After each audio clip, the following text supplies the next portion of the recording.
Baik, bismillahirrahmanirrahim. Assalamualaikum warahmatullahi wabarakatuh. Alhamdulillahirabbil alamin. Wassalatu wassalamu ala asrofil anbiya'i wal mursalin wa ala alihi washabihi ajmain. Amma ba'd.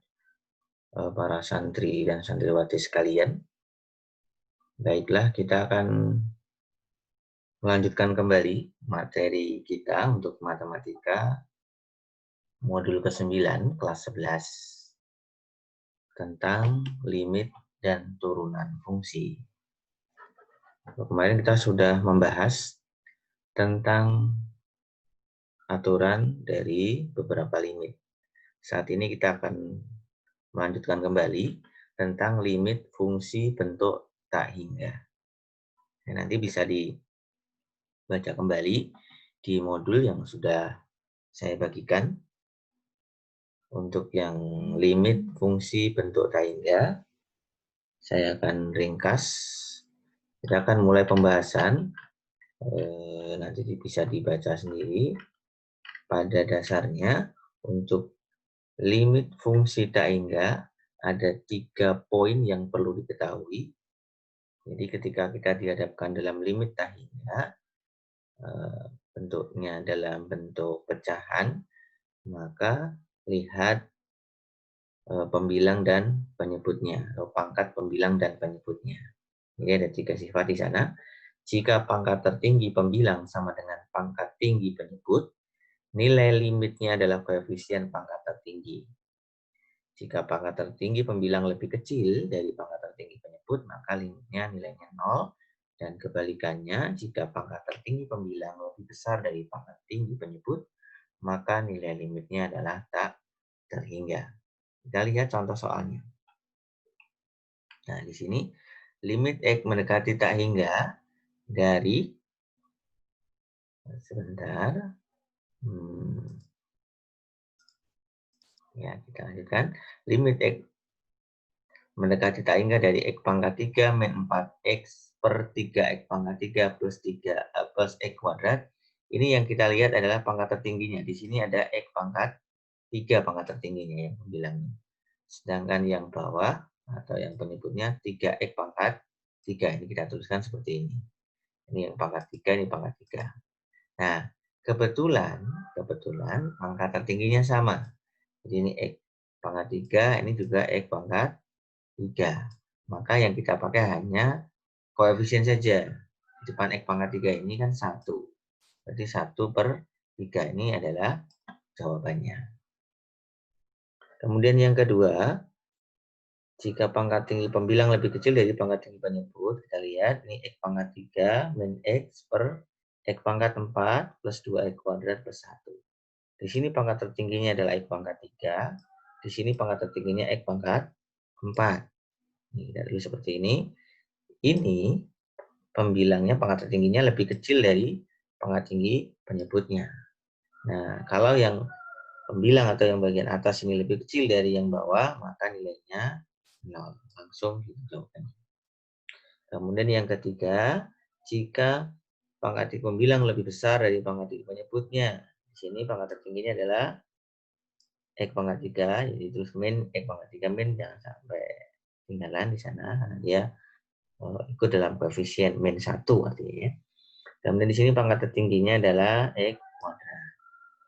Jadi ini lebih besar dari yang pangkat tertinggi penyebutnya. Maka jawabannya langsung min tak terhingganya ada min. Makanya min tadi ikut. Min tak terhingga. Kalau di sini nggak ada minnya ya berarti tak hingga. Nah ini adalah cara mudah dalam menentukan nilai limit. Kita ambil contoh, misalkan di sini.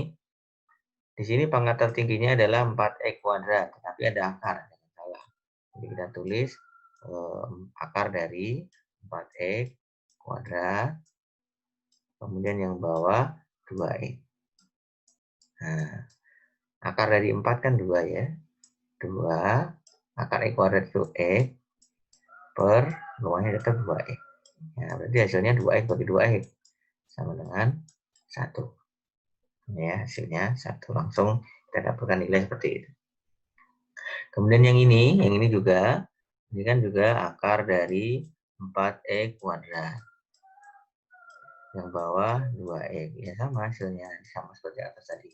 Hasilnya nanti 1. Oke ya. Hasilnya 1. Saya hapus dulu.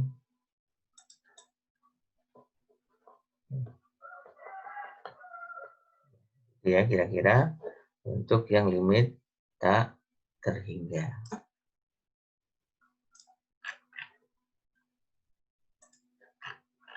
Nah, ini hasilnya. Oh, tadi maaf. Untuk yang B tadi 4X kuadrat benar di sana. Ya, hasilnya karena dia min tak hingga ini tadi ya, min tak hingga, maka hasilnya min 1. Ini kan tadi min tak hingga.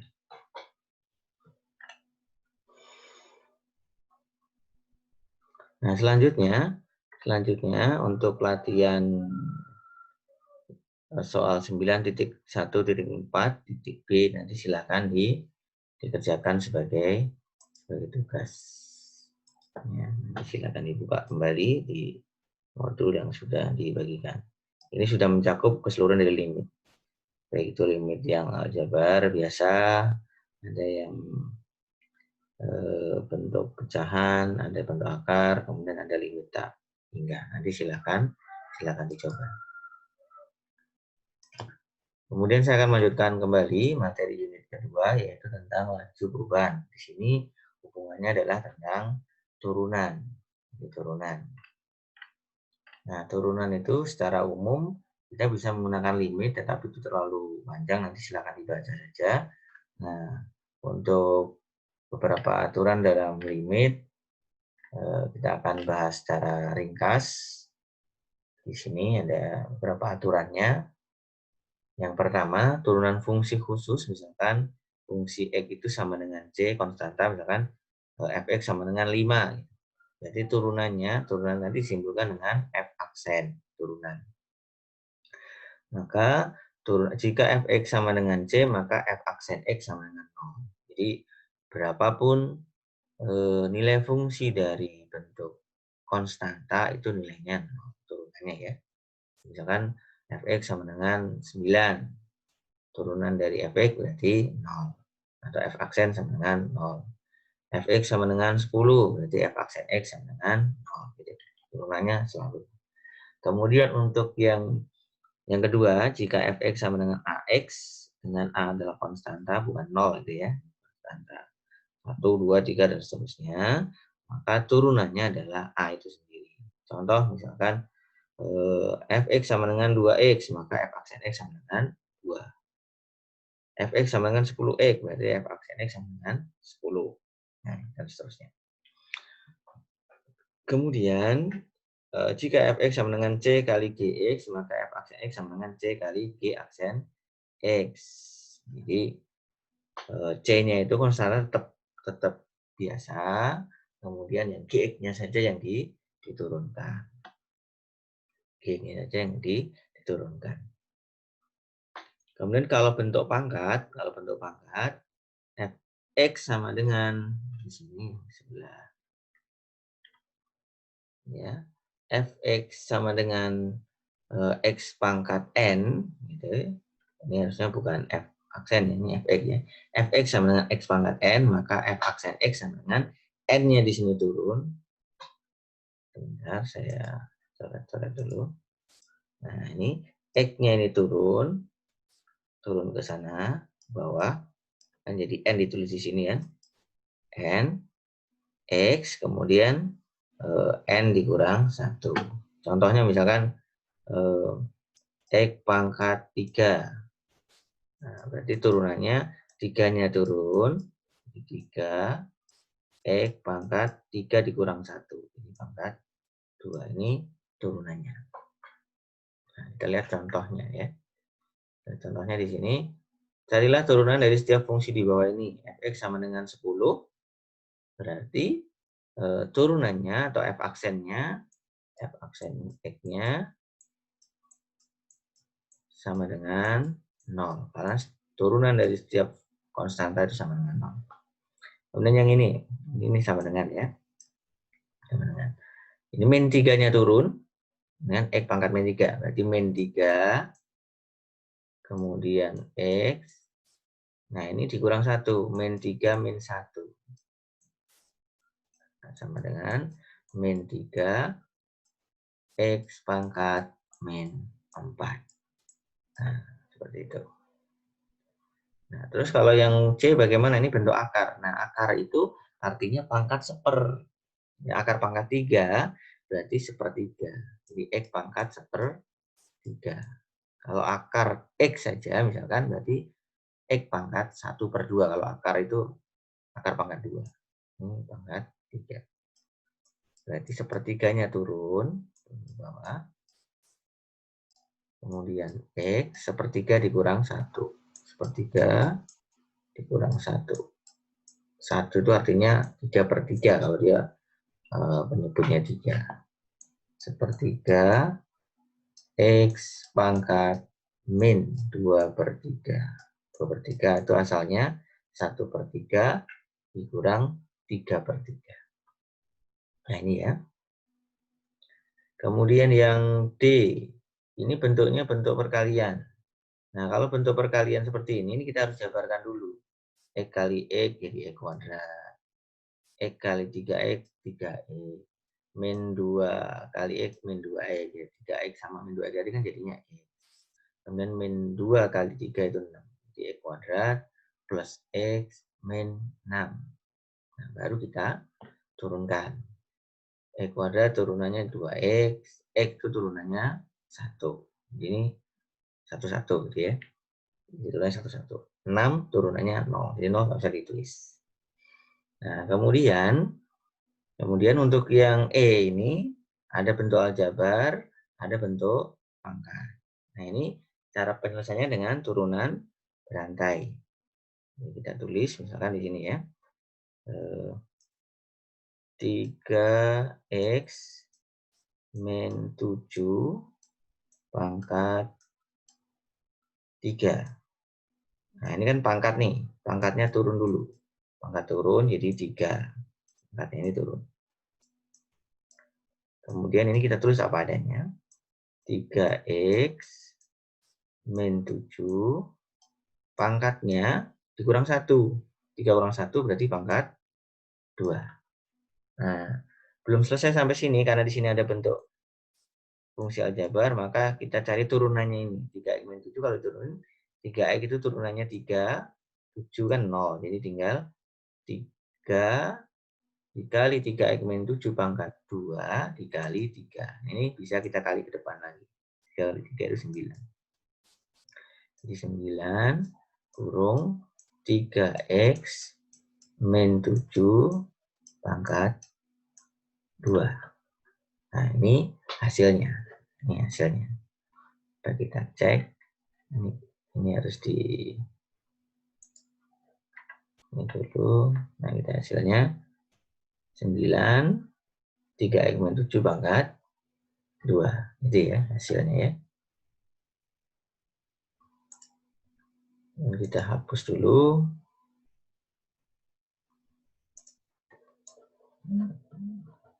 Ini adalah bentuk turunan ya. Bentuk turunan bisa turunan mulai dari turunan konstanta, kemudian turunan bentuk linier, kemudian bentuk akar, kemudian ada turunan berantai. Nah,